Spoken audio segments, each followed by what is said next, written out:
none of this revenue is in our budget. No, it is not. Okay, because they never anticipated this Full funding. full funding of this rural schools. We So did none of not. these dollars are in the road fund budget. Correct. So it's, okay, thank These you. are in the plus. Yeah. Okay, other discussion from the board? Seeing none, I'll call for public comment on this issue. Any members of the public wishing to speak to this issue? Secure Rural Schools and Community Self-Determination Act, full funding. Okay, seeing none. This culmination of certainly a priority of this board for the last 2 years. Supervisor Smith and myself have been really after full funding for quite a few years. As you can see on the charts, it's never achieved full funding.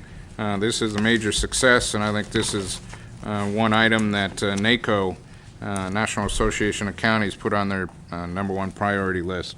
So it's a huge victory, and certainly it keeps counties much more dependent on this money than our county solvent. There are counties in Oregon that would have actually ceased to exist if this funding legislation was not passed. So they're fully 100% dependent on this funding. We are a little bit less than that, but it's just as important on the school side. And so it is something to be celebrated and acknowledged. So any further discussion? Supervisor Colfax? Well, I'd just like to express, having been involved in the education field for many years here in the county, I'd just like to express my appreciation to you in particular, but also Supervisor Smith for getting on this, staying with it, and moving it forward. So congratulations. I think this is a pretty good payoff for your time spent. Thank you, Supervisor. I do appreciate that. It was a lot of work. Supervisor Pinches? Yeah, likewise, I certainly appreciate the two supervisors' work on this issue.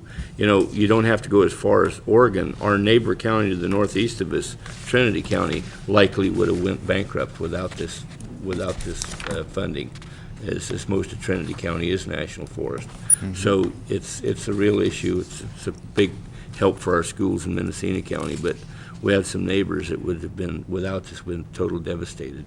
So with that, Mr. Chairman, I'd like to make a motion to approve the recommended action. Okay, there is a motion by Supervisor Pinches, and there is a second by Supervisor Delbar. Additional discussion? Seeing none, call for the vote. All those in favor signify by saying aye. Aye. Motion passes unanimously. Thank you, Ms. White. Thank you. And just a further comment, we're going to have a presentation by Roberta Hurt in the near future on the RAC.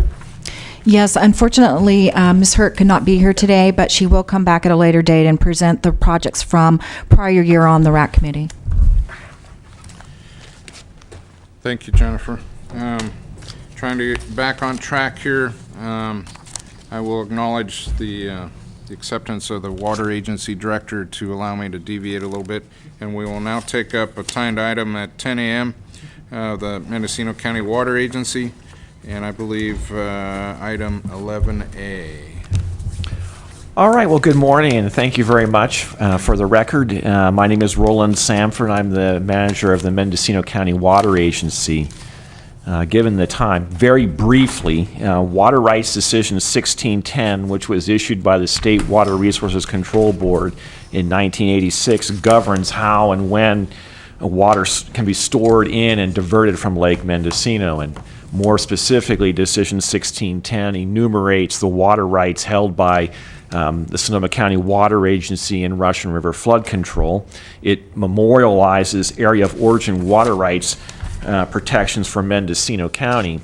And it also specifies in-stream flow provisions for the protection of aquatic life in the Russian River downstream of Coyote Valley Dam. Now, today, and again, particularly since we're running late, I'm not going to go into all the details about 1610 and some of those nuances. I'll save that for another meeting. It may be appropriate for a board water workshop, since we haven't had one of those for a while.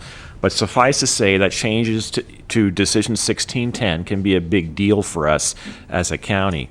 What I'd like to focus on today is the fact that in about a year, the State Water Resources Control Board will be conducting hearings to consider proposed changes to 1610. And we need to carefully follow these hearings. We need to prepare for them, and if appropriate, we may want to actively participate in these hearings associated with any changes to Decision 1610. Now, a little more background just to set the table here. Recently, on September 24th of this year, the National Marine Fisheries Service issued a biological opinion pursuant to the Federal Endangered Species Act. And this biological opinion concluded that the operation, among other things, that the operation of Coyote Dam, along with Warm Springs Dam and some other facilities owned and or operated by Sonoma County Water Agency and Russian River Flood Control, the conclusion was that the continued operation was likely to jeopardize the survival and recovery of Central Coast steelhead and coho salmon.